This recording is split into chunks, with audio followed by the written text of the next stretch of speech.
Ce mercredi 4 février, la production de Swiss Voice Tour a réagi à la polémique autour de Léa, finaliste à la Star Academy 2025 ayant assuré n'avoir jamais chanté sur scène avant d'apparaître dans le télécrochet de TF1. Pourtant, la jeune femme a été candidate de ce concours de chant suisse. Depuis dimanche dernier, Léa se retrouve au cœur d'une polémique alors que son aventure à la Star Academy s'achève dans 48h.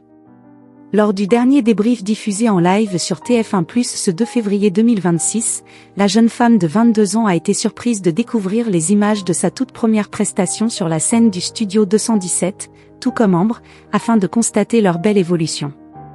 La Suissesse avait interprété Always Remember Us This Way de Lady Gaga. Interrogée par sa professeure d'expression scénique sur cette performance qu'il a introduite au public français, la candidate avait déclaré « J'étais fière de l'avoir fait. Première fois que je chantais sur scène devant quelqu'un. » Étonnée par cette révélation, la coach vocale avait insisté pour savoir si une autre occasion ne s'était pas présentée. À part devant ma famille, j'avais jamais chanté devant personne, avait assuré la finaliste du télécrochet. Pourtant, le mardi 27 janvier, des images de son parcours au sein du Swiss Voice Tour, le plus grand concours de chant suisse, ont refait surface. À seulement 15 ans, l'académicienne s'était illustrée dans la version pour enfants de cette compétition dans laquelle elle a atteint la finale. Sur leur compte Instagram officiel, on peut d'ailleurs encore voir Léa qui faisait déjà preuve d'une grande maturité vocale en reprenant When We Were Young d'Adèle avec un micro sur scène. Alors, forcément, certains questionnent la véracité des propos de Léa l'accusant d'avoir menti.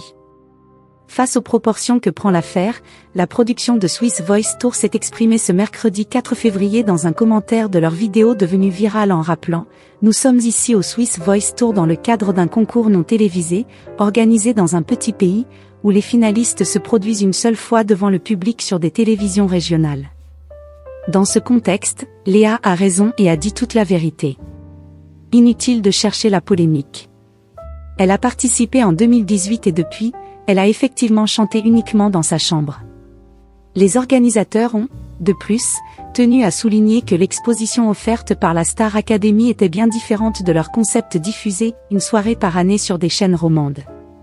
Ambre et Léa sont très amies, souhaitons-leur le meilleur, elles partiront ensemble en tournée, et quoi qu'il arrive, la Star Academy, télévisée, quotidienne et en prime chaque samedi, n'a pas la même portée ni les mêmes enjeux qu'un autre concours, martèle la production de Swiss Voice Tour invitant les téléspectateurs et fans à rester bienveillants.